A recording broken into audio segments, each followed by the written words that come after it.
What is up, bros? Josh here. In today's video, we're previewing the currently work in progress Tier 10 USN cruiser, the Puerto Rico. Now, a very simple way of explaining what this ship is first of all, it's work in progress, so all these stats are subject to change and could change before the ship eventually goes live. Also, though, the ship is basically a Tier 10 Alaska. If you ever played the Tier 10 Alaska, it's been around for a while now, and it's pretty much this kind of bigger caliber, tanky ship, battle cruiser play, not quite like the other ones, but still has radar and can be very, very good. I think overall fairly successful ship, and I think a lot of people like it. This is just its tier 10 counterpart. What exactly is it? It's pretty much a bigger body, has more health, has more guns, as you see, 4 sets of 3, 2 in the front, 2 in the back, compared to the Alaska, which is 2 in the front, 1 in the back. So you get more shells going out there. And then you have some trade-offs there, though. So the Alaska is a 3x3 setup, 305 millimeters. These are both with reload module, the last slot, with a 17.6 second reload for the Alaska. The Puerto Rico is a 4x3, so that extra bit of shells going out, with, again, the same 305s, and with a 19.4. That's with the reload module. So a little bit slower on the reload. Again, though, this is all work in progress. So this could get changed. This just went through a small little buff, and the buff was a small little buff, depending on how you look at it, with the Sigma, which is, if you guys don't know what Sigma is, basically the very simple way of explaining what Sigma is the reliability or the consistency of your salvos. That is buffed up, so the higher the number, the better. And it was buffed up from 1.9 to 2.2, so 2.2 is quite high. There's only a few ships that are that high, and it is definitely noticeable when you're playing this ship. And that's pretty much it, though. That was the only buff. That was the only thing that was tweaked, and it is definitely noticeable. But the main question is this ship good enough as it is right now? So the Alaska at Tier 9 I think is quite good. I think it fits certain metas, and I think is a very solid ship when played correctly, and kind of has its own identity when it comes to these shells. The Puerto Rico is exactly the same. These 305s have a temper of their own, and you will see some examples coming up here fairly shortly when I shoot at a broadside Smolensk, where 203s, there are situations where you just wish you had 203s. I wish I was in a Hindenburg. I wish I was in a Zao or Des Moines.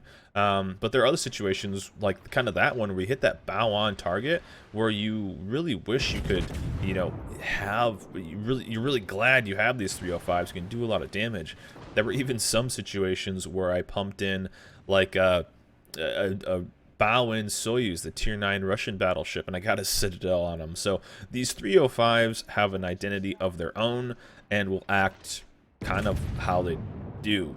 I don't know, it's kind of a weird thing to explain. But as for Tier 10, there's a lot of competition up here, and there's a lot of competition even just with straight-up battle cruisers. So other battle cruisers at this tier are going to be things like the Stalingrad, as well as the Yoshino, so both very different play styles. I think the Puerto Rico does kind of fit a certain meta. I found that the best time, we played a decent amount of games with this, I found that the best way to play this ship is holding down a flank or holding down kind of a side. I guess kind of sharing the same kind of area with the Yoshino. Yoshino's very good at that too. But this one is able to be a bit more even aggressive on certain maps too because of its radar. Since it is a USN cruiser, it does have radar. Also, if you didn't see me reload a little bit earlier, I highly recommend Expert Loader on ships like this, USN battle cruisers or any real battle cruisers that have a bit longer of reload. I highly recommend Expert Loader because it does help switching from HEAP, vice versa, whatever you're switching to. Definitely do recommend it, and if you can get a captain that has a bonus to it, that's always a bonus. So overall, though, I felt like this ship was fairly solid. We had very consistent games. This was our best one, and I felt like it definitely did have a spot in the Tier 10 meta and Tier 10 world. But the real question is it good enough? And I think it is. I felt like the overall ship was all right when the first version that we got, which was the 1.9 Sigma version, and now it's just basically a better version of that ship. So do I think they'll change it? Well, the main question that I get asked is, why does it have a slower reload? It even has a shorter firing range than the Alaska. So why are these things? Well, probably due to balance. You're pumping out more shells, and they maybe want to take down. If they buff bigger shells like this too much, I imagine there's a point where it kind of gets out of control and your ability to just absolutely wreck everything else can be probably too high. So it's probably due to balance, but maybe I could see them switching down, you know, switching down to the matching the Alaska's reload. I could probably see them do that, but do I think it really needs it? Not really. I think the ship is fairly solid, and I think the Alaska, which is already a fairly popular play style, and as you see right here, this is a great example. So 1.9 Sigma, pretty decent on that salvo. I feel like if I was in a Hindenburg or if I was in a Zhao, that probably would have been a bigger salvo. So that's kind of the trade-off as you get right there. You'll see us absolutely knock some people, get some great alpha damage, but at a 19-second reload, then we probably would have killed him right here, but the Lion shooting HE got us with a little bit after. So also you'll see us kind of tank here for a bit, so a good kind of show off of what the ship is capable of. But the 305s, I would just say, are not consistent, or not kind of what you expect to happen when, let's say, you're firing 203s. We've had 203s for so long, you kind of expect to get kind of an outcome when you fire those, especially if you play German 203s, or even like the IGN 203s. You expect to get a kind of a certain outcome. These behave by themselves, or kind of in their own way. You kind of get a spot where it's, you know, you have some awkward trajectory and an awkward kind of where it's hitting is different. And overall, they still have great output. You can see us mainly sticking with AP the entirety of this game. We do switch up to HE a little bit later, and the HE is very good too. It has a great fire chance. But overall, though, the 203 or the 305s take a little while to get used to. The trajectory takes a little while to get used to. But overall, I still think the ship is quite solid. I really do. Do I think they'll change it? I have no idea. Also, elephant in the room again. I do not know how this ship will be sold, how it will be available. It's basically the first question. We play all these live on stream, twitch.tv/Mijash. Come check us out. That is the first question that gets asked all the time. How will the ship be available? Will it be steel? Will it be coal? Will it be free XP? It's a tier 10, so that's obviously going to be one of the ways. They haven't sold a tier 10 yet, or directly through with cash. So I imagine it's going to be coal, steel, or free XP. If I were a betting man, I would say steel. To me, this kind of screams steel. That tier 10 battle cruiser style play is screams steel to me. But who knows if they'll go, you know, we just had a destroyer for steel. Who knows if they'll do steel for another another cruiser. We're not sure. But as soon as I know, you guys will know. I'll put an update down below if they do announce it. But me, it screams steel. So that's something I would probably look for. Probably steel, maybe coal. I think that's probably the easiest way. Kind of maybe following the Yoshino way of kind of how, you know, that tier 10 battle cruiser style. So, but we'll see. We just don't know yet. So it's still pretty early. I think this could be a ship that we kind of balance and then don't see for a while. I mean, we just had the Summers come out not too long ago for steel, and we just had a couple new coal ships come out as well. So it may be a while before we eventually see this ship.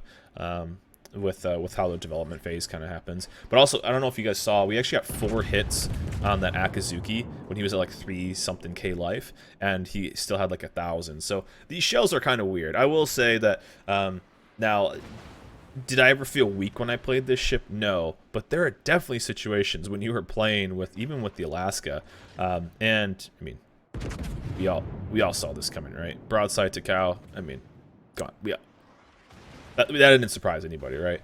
But there are some spots where you wish you had just normal 203, but there are also other salvos where you are getting broadsides. I know there was one situation in the game where I think we got a 40 or 50k salvo on a broadside Montana because we're just able to hit through that citadel if we're close enough. Also, big alpha damage on certain ships.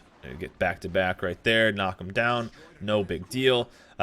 So yeah, they have their own identity, but it's something that'll take a little while to get used to. I think if you have the Alaska and you like the Alaska playstyle, you'll like the Puerto Rico for sure. It's just, you know, it's just a simple way. It's just a bigger version of it. So I think you can definitely pick it up when it is available if you enjoy that playstyle. One of the biggest things though is how does it compare against other battle cruisers at this tier? I mean, we have other battle cruisers like the Stalingrad, the Yoshino, even some of the tier 9s, and I think this definitely has its place. There are spots where this ship is better, but there are spots where this ship is worse, so it's definitely situational, and there's a pretty dang good salvo. I wouldn't say every salvo is like that, but I mean, that is probably where you can get that consistency. But again, with that accuracy, I was expecting more than 6K, but you know, in other situations, there's you get alpha damage that you just don't expect. And someone in chat goes, so the Puerto Rico needs less steroids. It's a good ship now, it definitely is. And there's the Citadel I was talking about. That's not the salvo I was talking about, but that is the Citadel. You get that, you get in there, and really, there's a couple spots where I was brawling with battleships, and yeah, you can pump in some big damage if you get that right kind of drive-by on a battleship. You can get a lot of damage in on battleships. You're fairly tanky. I mean, you have a big health pool as is right now, 70,000, 71,000. So you are tier 10 battleship level HP. Well, some of the battleships. You have a big health pool, so you can definitely use it. It's much tankier, so the upper armor belt and even the deck compared to the Alaska. If you've ever played the Alaska, you know it kind of you know it's kind of a and there we go, we're the Notzer alt account, so easy peasy. Shout out to Notzer, another great content creator. But the Alaska, if you've ever played the Alaska, you know that it kind of it doesn't get citadeled very often, but it does take relatively high alpha damage on the salvo. So yeah, you won't get citadel to death as you would with, let's say, a Des Moines or insert whatever tier 9 at Buffalo, let's say. But you do take fairly high alpha damage, so whether that be 8, 9, 10K or whatever on a big salvo. The Alaska, or the Puerto Rico, I'm getting them confused now. The Puerto Rico does have thicker armor, a couple extra millimeters here, a couple extra millimeters there. That might not seem like a lot, but it definitely does make a difference in the end, because you're able to just either bounce more shells, an entire category of shells without inertia fuse, or you have the ability to basically just shake off some HE and they can't pen you.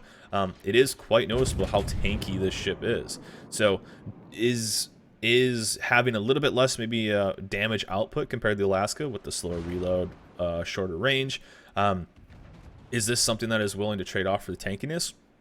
You know, that might be. You're basically like a bigger buffer Alaska with a little less damage output. And again, that's why I kind of think that the main question is, why does it have a different reload, since they're pretty much the same guns, they're pretty much the same, you know, everything. Why does it have a slower reload?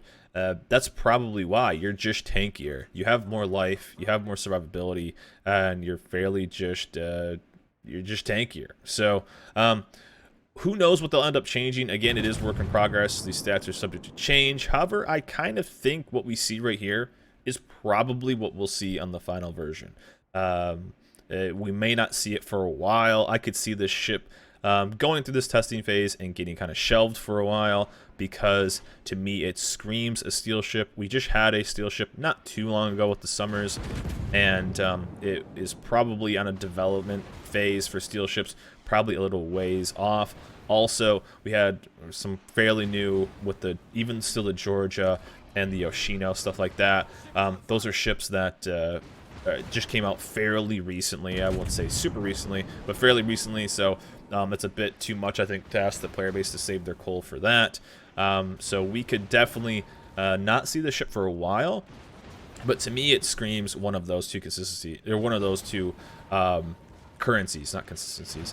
And here, this is again another situation where I thought I could just overmatch the Colbert, and LOL, 305mm shells just gets bounced by the tankiest Colbert in the game.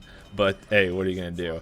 But yeah, I can see us not seeing this ship for a while. And if we do, I assume it's gonna be steel coal. I don't see this going free XP. I don't think they'll probably do that. But still, we just got some new steel and coal ships, so we'll probably be a little bit there. Also, this game was basically a lock at this point. We have a full life lion that's just off to my left. We have a Kremlin that's healing up. We have me that's holding down this point. I figured this would be a trade at least. On this Colbert, and our lion could just kind of hold down and we'll be fine. They have a Gearing, a Des Moines, a Roma, who the Roma's actually beached broadside, and I figured we'd be fine.